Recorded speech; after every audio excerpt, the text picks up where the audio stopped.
సంగమా ప్రభు నామంలో మీ అందరికీ సాయంకాల వేళ శుభములు తెలియజేస్తూ మిమ్మల్ని అందరినీ కూడా ఈ ప్యాషన్ వీక్లో మాండే థర్స్డే ఈ ఆదేశ గురువారపు దినమందు ప్రభు నామంలో దేవుని వాక్యము వినడానికి ప్రభు పేరిట మిమ్మల్ని అందరినీ ఆహ్వానిస్తూ ఉన్నాం.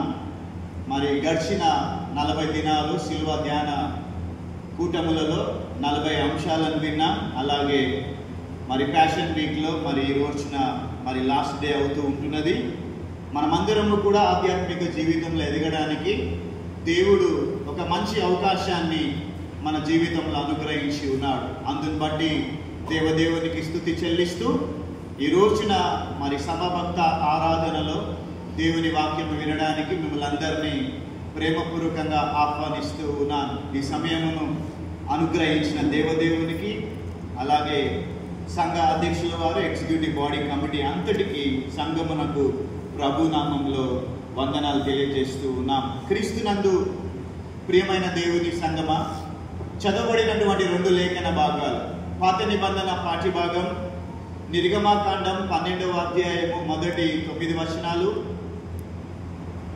పరిశుద్ధుడైన లూకా రాసిన సువార్త 22వ అధ్యాయము 14వ వచనం నుండి 23 వచనాల వరకు గల వాక్య భాగం చదువుగా విన్నాం.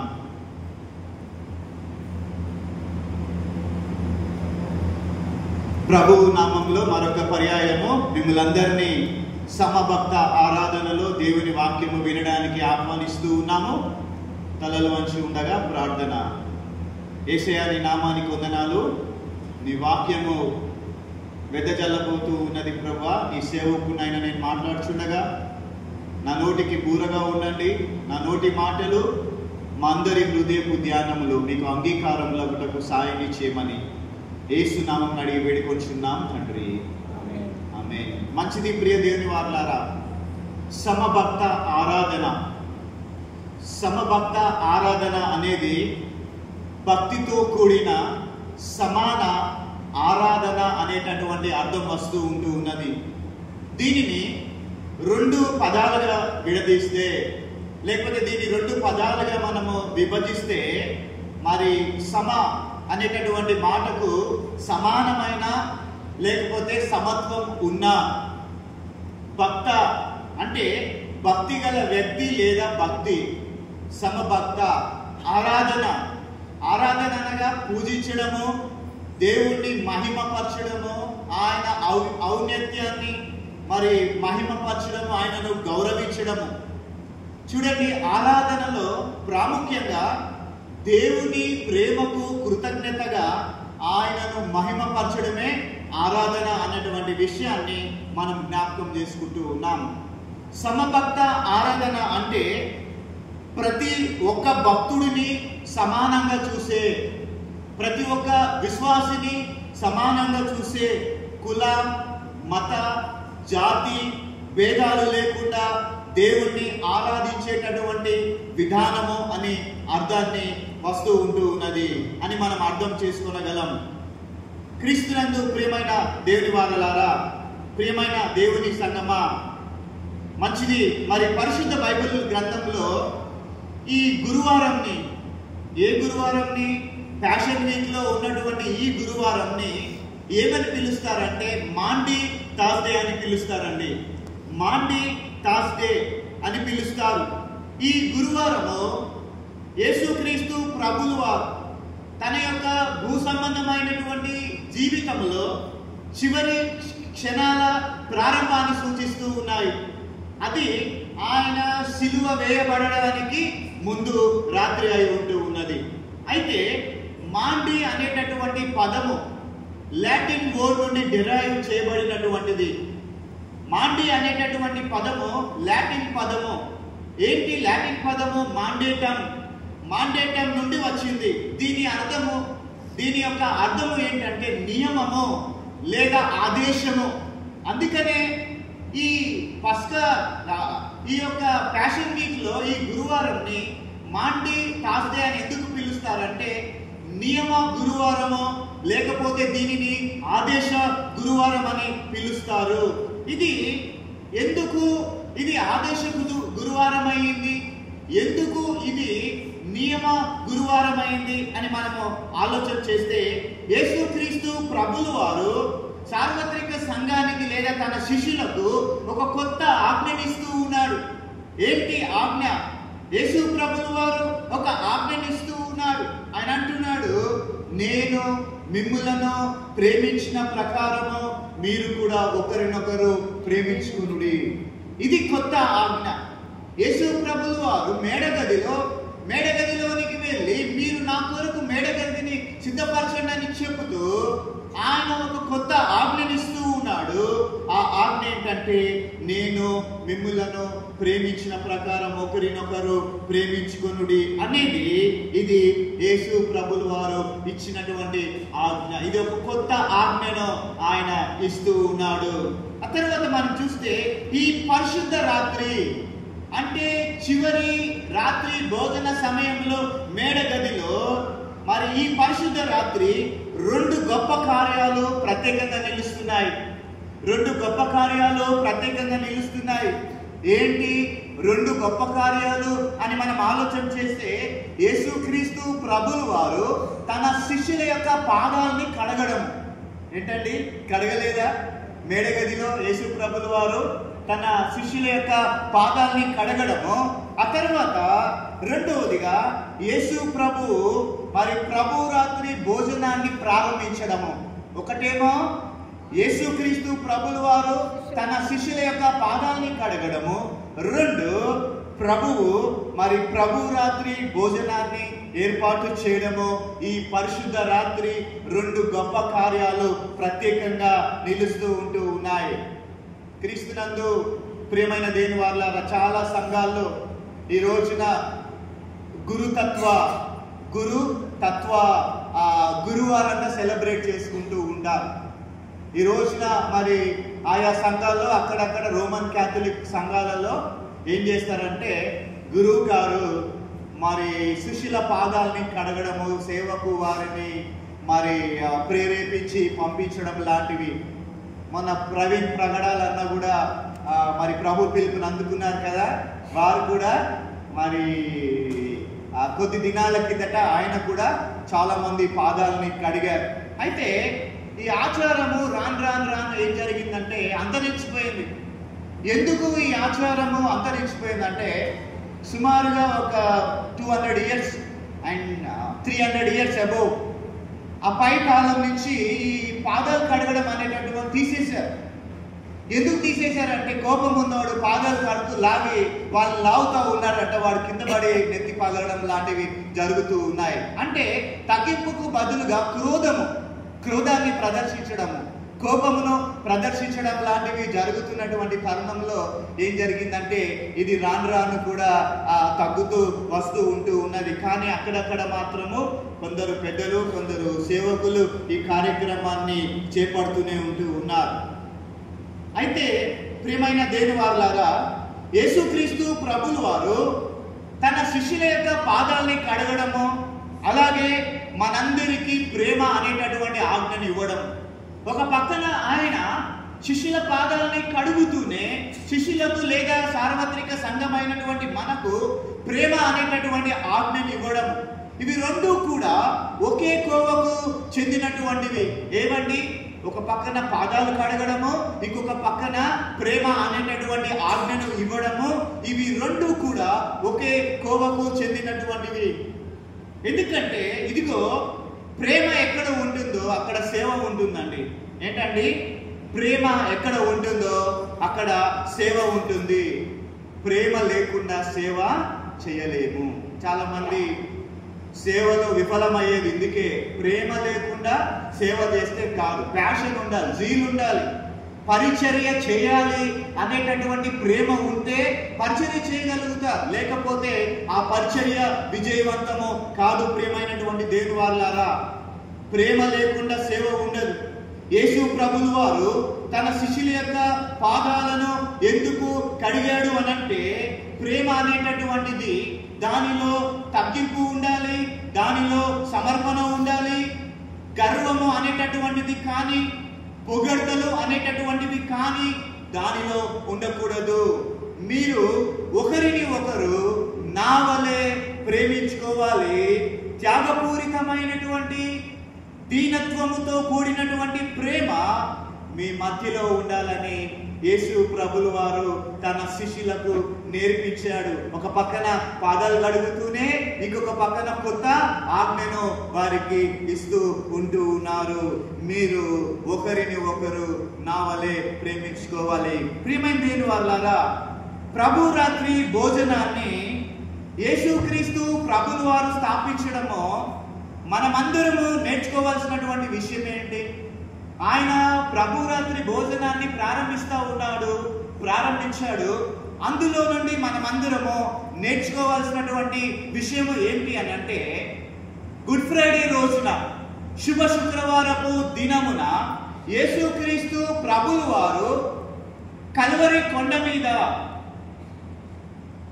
కపాలమనబడినటువంటి కొండ మీద మన కొరకై సిలువలో అర్పించినటువంటి ఆ బలియాగము చివరి రాత్రి భోజనములో అనగా మేడగదిలో యేసు ప్రభువు వారు అర్పించినటువంటి ఇదిగో ఈ భోజనము రెండు కూడా ఒకటే. ఏంటండి? కలువరి కొండపైన ఆయన అర్పించినటువంటి బలియాగము, మేడగదిలో యేసుక్రీస్తు ప్రభువు వారు అర్పించినటువంటి ఇదిగో ఈ భోజనము రెండు కూడా ఒకటే. నిజంగా చెప్పాలంటే యేసు ప్రభువు వారు సిలువలో మరణించడానికి ముందు దానిని చివరి రాత్రి భోజనం అని పిలుస్తారండి. సిలువలో మరణించక ముందు చివరి రాత్రి భోజనములో ఏ సమయములోనైతే, ఏ క్షణములోనైతే ఇది నా శరీరము, ఇది నా రక్తమని పలికాడు, దీనిని తీసుకొని మీరు భుజించండి, దీనిని పానం చేయండి అని ఆయన పలికాడు.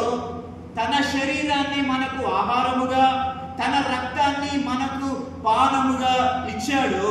అప్పుడే యేసుక్రీస్తు ప్రభులు వారు తనను తాను ఏం చేశాడండి? సమర్పించుకున్నాడు. అప్పుడే ఆయన తనను తాను సమర్పించుకున్నాడు. బలియాగముగా, దేవుని గొర్రె పిల్లగా సమర్పణ గావించబడ్డాడు. ప్రియమైన దేవుని సంగమా, ఈ ఆదేశ గురువారం రోజున, ఈ మాండి థర్స్డే రోజున యేసుక్రీస్తు ప్రభులు వారు మేడగదిలో మన కొరకు ప్రభు బల్లను స్థాపించినటువంటి రోజు. ప్రభు బల్లను స్థాపించినటువంటి రోజు.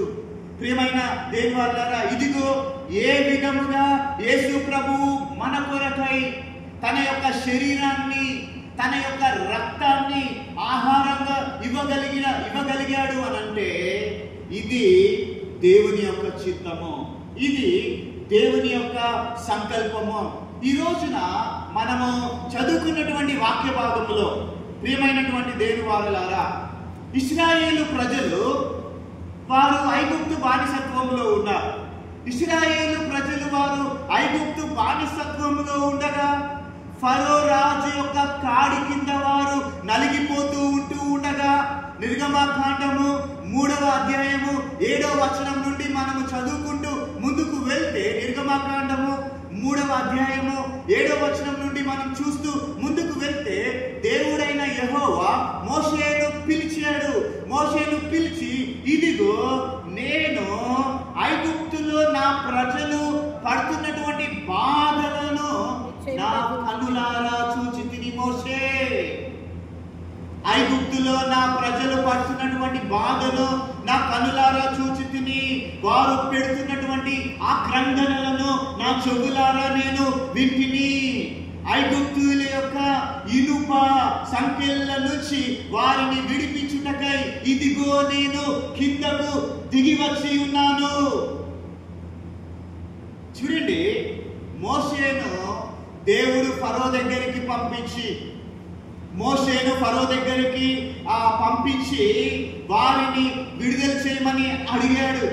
వారిని విడుదల చేయమని ఫరో మోషేను అడగగా, మోషే ఆయన కనికర పడ్డాడండి? కనికర పడలేదు.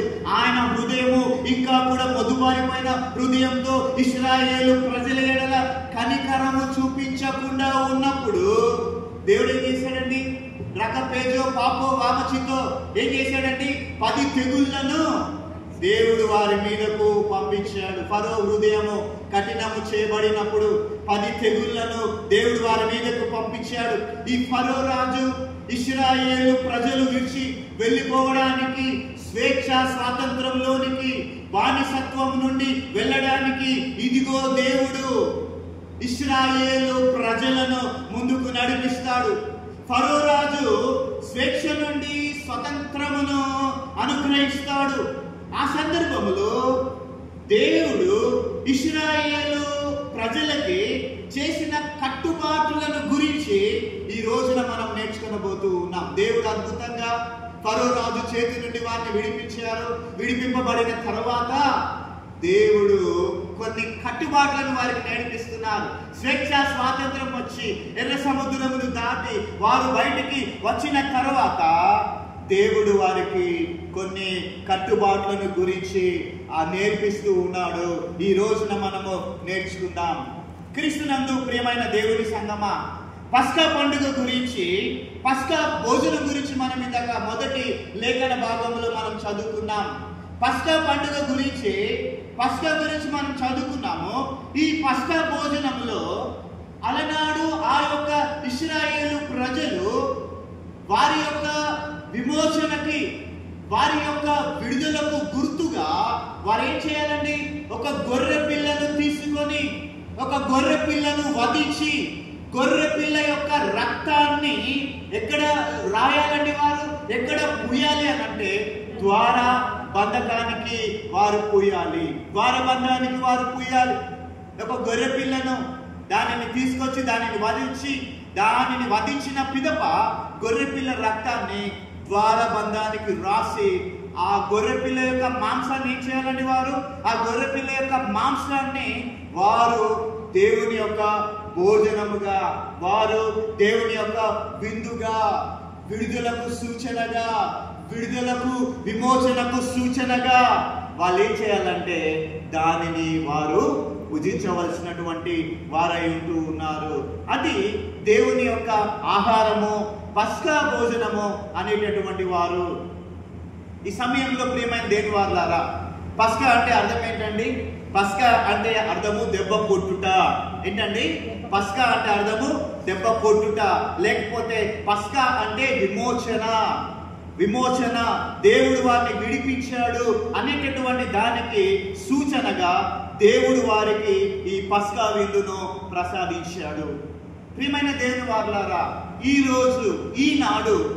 రోజున ఇశ్రాయేలు ప్రజలు, క్షమించండి, ఆ రోజున ఇశ్రాయేలు ప్రజలు ఒక సామాన్యమైన గొర్రె పిల్లను వధించి దేవుని పేరిట వారు భుజిస్తే, మళ్ళా రిపీట్ చేస్తున్నానండి, ఆ రోజున ఇశ్రాయేలు ప్రజలు ఒక సామాన్యమైనటువంటి ఒక గొర్రె పిల్లను వధించి దేవుని పేరిట వారు భుజిస్తే, ఈ రోజున సంఘము, సార్వత్రిక సంఘము లేకపోతే సంఘము ఈ రోజున దేవుని గొర్రె పిల్ల అయినటువంటి యేసు ప్రభు చివరి రాత్రి భోజనములో మనందరికీ కూడా పాపము నుండి, సాతాను నుండి, మరణము నుండి, శాపము నుండి విమోచింపబడుతున్నాము అనే దానికి సూచనగా మనకు ప్రభు భోజనాన్ని ఏర్పాటు చేశాడు. దేవుని నామమునకు మహిమ కలుగును గాక.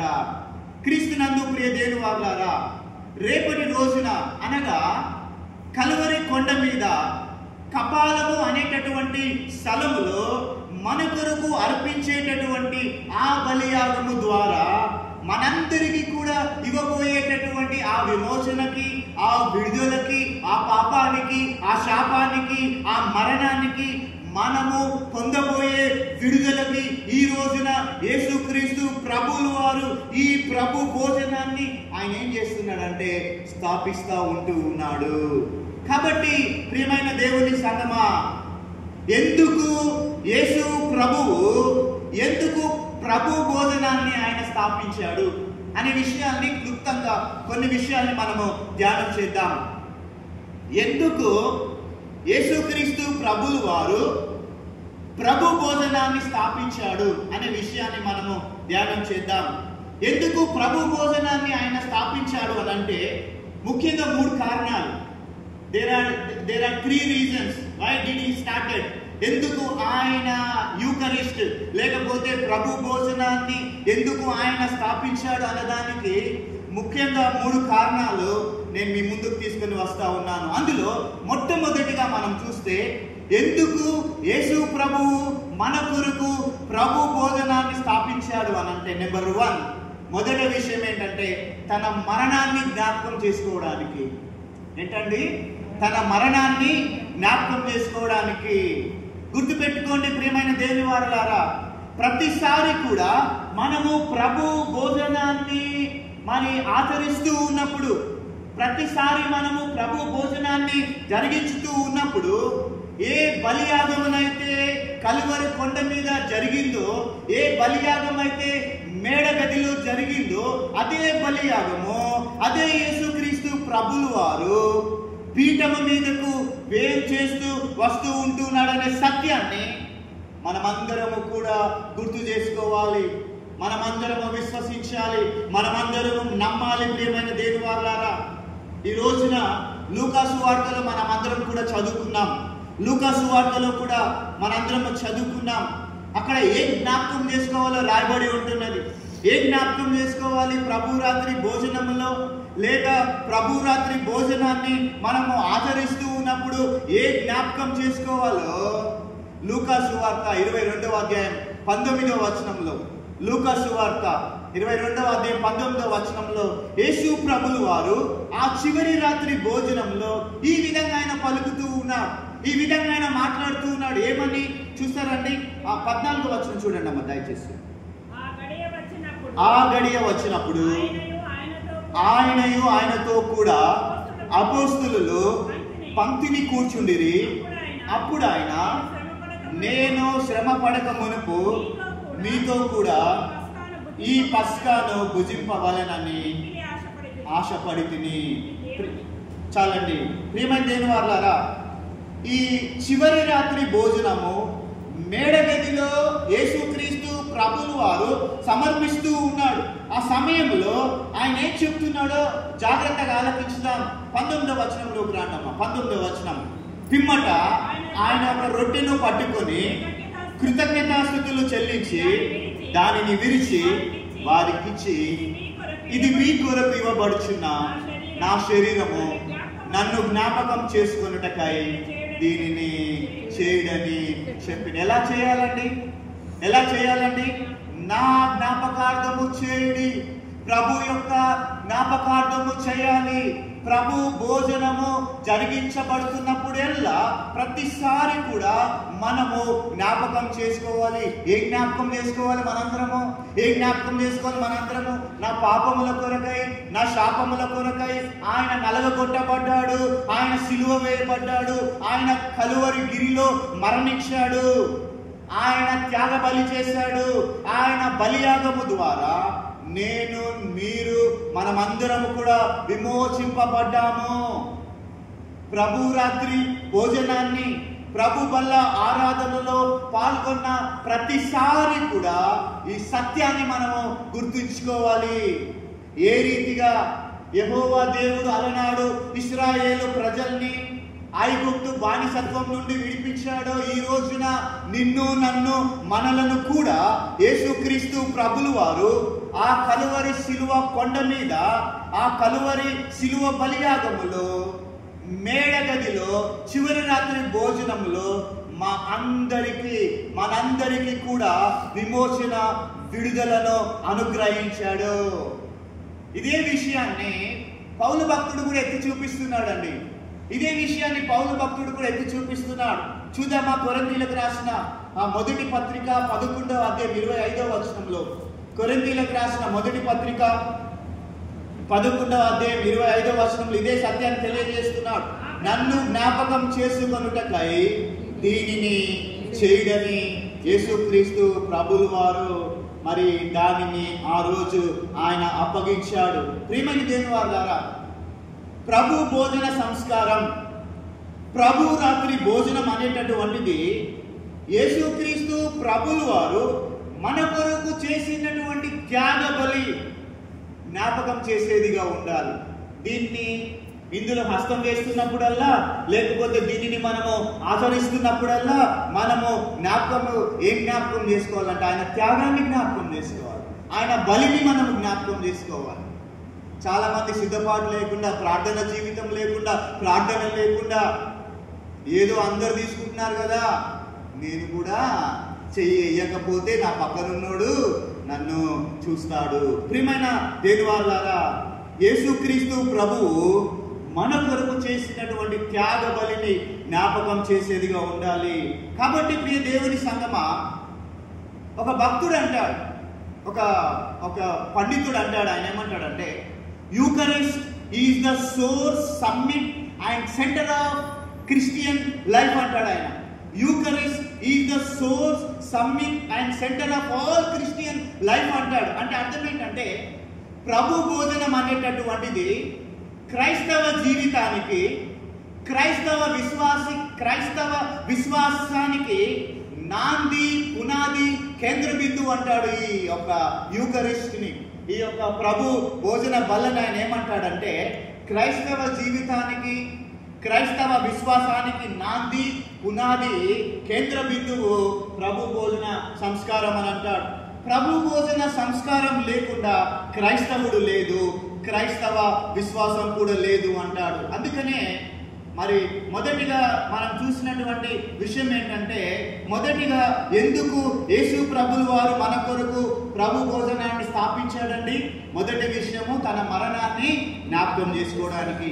ఇక రెండవ విషయం ఏంటంటే, ఎందుకు యేసు ప్రభువు మన కొరకు ప్రభు భోజనాన్ని స్థాపించాడు అని అంటే, రెండవ విషయం ఏంటంటే, ఆత్మలకు భోజనముగా ఉండడానికి, మన ఆత్మలకు భోజనముగా ఉండడానికి, లేకపోతే దివ్య ఔషధముగా ఉండడానికి, ఆహారముగా ఉండడానికి. ప్రియమైన దేవుని సంగమా, చూడండి ఒకసారి యోహాను సువార్త 6వ అధ్యాయము 54వ వచనము 55వ వచనం. యోహాను సువార్త 6వ అధ్యాయము 54వ వచనము 55వ వచనం చదివితే యేసు ప్రభులు వారు మనందరికీ ఆయన వాగ్దానం చేస్తున్నారు. చదవండి అమ్మా 54. నా శరీరము తిని నా రక్తము త్రాగువాడే నిత్య జీవం గలవాడు, అంత్య దినమున నేను వారిని లేపుదును. 55వ వచనం. నా శరీరము నిజమైన ఆహారము, నా రక్తము నిజమైన పానమై ఉన్నది. చాలండి. క్రీస్తునందు ప్రియ దేవుని సంగమా, ఈ రోజున చాలా మందిని గమనిస్తున్నామండి. చాలా రకాలైనటువంటి బోధలు చూస్తున్నాం. చాలా రకాలైనటువంటి బోధలు బయలుదేరుతూ ఉంటూ ఉన్నాయి. ఏం బోధిస్తున్నారు తెలుసా? వాక్యం వింటే చాలు రక్షణ. ఏంటండి? వాక్యము వింటే చాలు రక్షణ. మరి యేసుక్రీస్తు ప్రభువు వారు చెప్పిన ఈ మాటని ఏం చేద్దాం మనం? ఇప్పుడు యేసు ప్రభువు వారు ఒక మాట చెప్పాడు కదా, ఆ మాటని ఏం చేద్దాము? ప్రభు భోజనం ఉండదు, ప్రభు సంస్కారం ఉండదు, దేవుని ఆలయానికి వెళ్ళడము, కూర్చోవడము, 4 పాటలు పాడుకొని వాక్యము విని రావడం బాగుంది, ప్రార్థన చేసుకోవడం, బయటికి రావడము అయిపోతుంది. ఇదేనా క్రైస్తవ విశ్వాసం? మీకు తెలుసా అండి, చాలా సంఘాల్లో ప్రభు భోజన సంస్కారం లేదు, వారి డాక్టరీన్స్ లో ప్రభు భోజన సంస్కారం లేదు. ప్రియమైన దేవుని వారలారా, వారు ఏమంటారు తెలుసా? వాక్యం వింటే చాలు రక్షణని బోధిస్తారు. అందుకనే యాకోబు పత్రికలో యాకోబు ఒక మాట అంటాడు, మీ అందరికీ తెలుసు. యాకోబు పత్రిక 1వ అధ్యాయము 22వ వచనంలో ఏమంటాడో మనకు తెలుసు. యాకోబు పత్రిక 1వ అధ్యాయం 22వ వచనంలో అంటాడు కదా, మీరు వినుమారు మాత్రమై ఉండి మిమ్మల్ని మీరు మోసపుచ్చుకొనకుండా వాక్య ప్రకారము ప్రవర్తించు వారులై ఉండుడి అంటాడు. అంటే వాక్యం వినడమే కాదు, వాక్యం ఏం బోధిస్తుందో దాని ప్రకారం మీరు నడుచుకోనండి. యేసు ప్రభులు వారు బోధించాడు. యేసు ప్రభులు వారు ఏమంటున్నాడండి? యేసు వారికి చెప్పాడు. యోహాను సువార్త 6వ అధ్యాయము 53వ వచనంలో, మీరు మనిషి కుమారుని శరీరము తిని ఆయన రక్తము త్రాగితేనే కానీ నిత్య జీవము లేదని మీతో నిశ్చయముగా చెప్పుచున్నాను.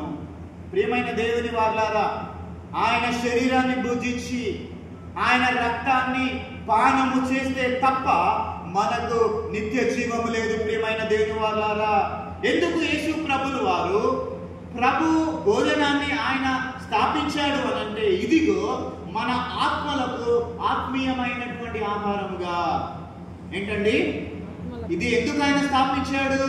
మన ఆత్మలకు ఆత్మీయమైన ఆహారంగా ఉండి మన నిత్య జీవానికి దివ్యమైన భోజనంగా ఉండడానికి మరి దేవుడు దానిని స్థాపించాడు. అందుకనే రెండవ పాయింట్ మనం ఏం చెప్పుకున్నామండి? మన ఆత్మలకు భోజనముగా ఉండడానికి ప్రభు రాత్రి భోజనాన్ని యేసు ప్రభుల వారు స్థాపించాడు. ఇక మూడోదిగా చెప్పి నేను ముగించేస్తూ ఉన్నాను. మూడవ విషయము, ఎందుకు యేసు ప్రభుల వారు మన కొరకు ప్రభు రాత్రి భోజనాన్ని స్థాపించాడు అనంటే, మూడవదిగా మనం చూసినట్లయితే మనతో వాసం చేయడానికి, మనతో నివాసం చేయడానికి. మూడవది ఎందుకు యేసు ప్రభుల వారు ప్రభు భోజన సంస్కారాన్ని లేకపోతే ప్రభు భోజనాన్ని మన కొరకు స్థాపించాడంటే మనతో నివాసం చేయడానికి, మనతో నివాసం ఉండడానికి. ప్రియమైన దేవుని వారలారా, యేసుక్రీస్తు ప్రభుల వారు పునరుత్థానుడైన తర్వాత ఆయన పరమునకు ఆరోహణం అవుతూ తన శిష్యులతో ఆయన ఈ విధంగా పలికాడు. ఏ విధంగా పలికాడండి? పునరుత్థాన ప్రభు పలుకుతున్నాడు. ఇప్పుడు ఒకసారి చూడండి, మత్తయి సువార్త 28వ అధ్యాయం 20వ వచనం. మత్తయి సువార్త పునరుత్థానుడైన ప్రభు పలుకుతూ ఉన్నాడు. 28వ అధ్యాయం 20వ వచనంలో, ఇదిగో నేను యుగ సమాప్తి వరకు సదాకాలము మీతో కూడా ఉన్నానని వారితో చెప్పాను. నేను మిమ్మును విడువను ఎడబాయనని దేవుడు చెప్పాడండి. ఏ విధంగా ఉంటున్నాడండి మనతో ప్రభు?